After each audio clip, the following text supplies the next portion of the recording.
Welcome to my garage. I'm Joe, and this is my 1979 Honda CBX motorcycle project. So I've been working on this for about a year, and I've got it to a place where it starts up and it runs.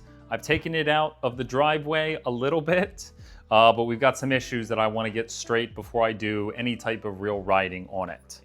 So a couple of the things that I noticed.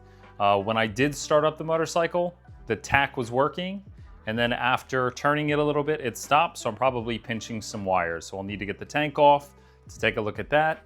Also, exhaust pipe number 4 is much colder than the rest of them. So I need to ensure that we're getting good spark, the air is fine, and the gas is fine, right? Those are the 3 things that you need for combustion engines. So if that exhaust pipe is not heating up, there's a good chance it's one of those if you have good compression. I did compression test this engine before I started working on it, so everything looked like it was in good range, but we could always compression test one more time just to make sure things are looking good. So I'm gonna go through that stuff today and see if we can make some progress. Enjoy. To remove the tank, I need to remove the seat first. So the seat is secured underneath. So there's a bolt here, and there's a bolt here. Both have nuts that I need to remove, and then I'll be able to get the seat off. And then once the nuts are off, then I can remove the seat. Now before I can remove the tank, I need to disconnect the fuel system. So this setup that I have a Pingle petcock that comes down. This has a on, reserve, and off setting. This goes to a 1/4 inch fuel hose. And then I have these 1/4 inch clamps, and then I use an inline fuel filter. There's also a fuel filter at the top of this petcock inside of the tank, and that is supposed to stop the majority of the debris from coming out of the tank if there is any. And then I use this just to ensure there's nothing left over that makes it in. This is a K&N inline fuel filter, and I've used a couple different brands. K&N works the best. Some of these that are not this honeycomb looking shape, some are actually a filter, and those can actually prevent the fuel from flowing freely. And you want to make sure that the carbs are not starved. So let's loosen this clamp here on this hose. And then once this is moving, I can use a screwdriver to help pry this up. I'm also going to want a towel right here, just because I know there's going to be some fuel that spills out. I'll set this right there. Okay, that's out. And then now I can lift the tank up and away. So next there is a 12mm bolt that I need to remove, holding the tank on. So I can lift the fuel tank up, and I'll slide it back, just like that. All right, so let's take a look at the wiring for the tach first. So this is my tachometer, and this is wiring that comes down into here. And one of the first things I see is this is disconnected, right? So this is one of my ignition coils. So if this is disconnected, then it's not going to fire properly. So I'm going to plug that back in.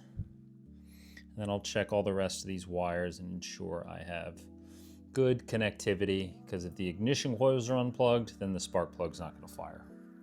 I think the issue is it slides out too easily.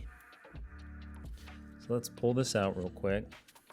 It could be that these need to be tightened down. Let's try and tighten these up just a bit. We'll do this on both sides. It's not much, it's just a little bit.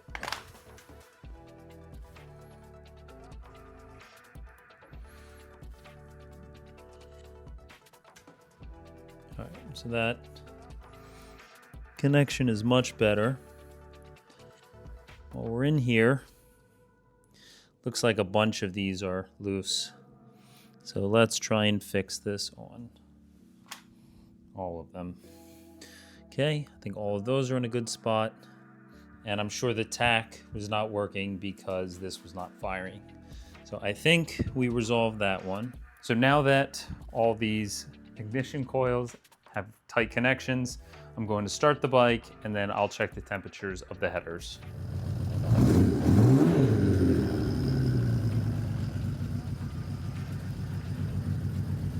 All right, so as a quick test, I'm gonna swap 3 and 4 since they're on the same ignition coil, and we can at least isolate it to see if the ignition coil is working properly.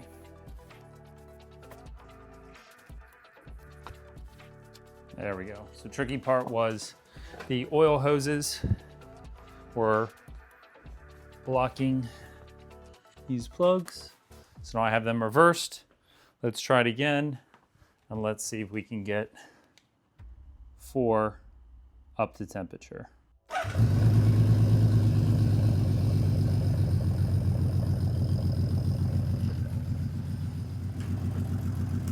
All right, so same problem.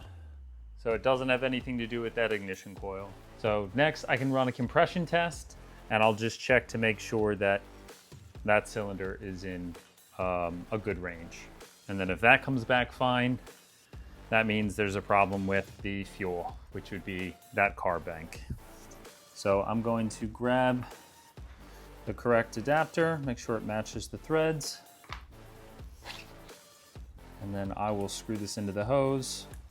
I'll pull out the spark plugs in the cylinder I want to test. I'll be pulling out 2 spark plugs. I'm going to test on 4 and 6, and then I will see how close they are together. All right. So now I can screw in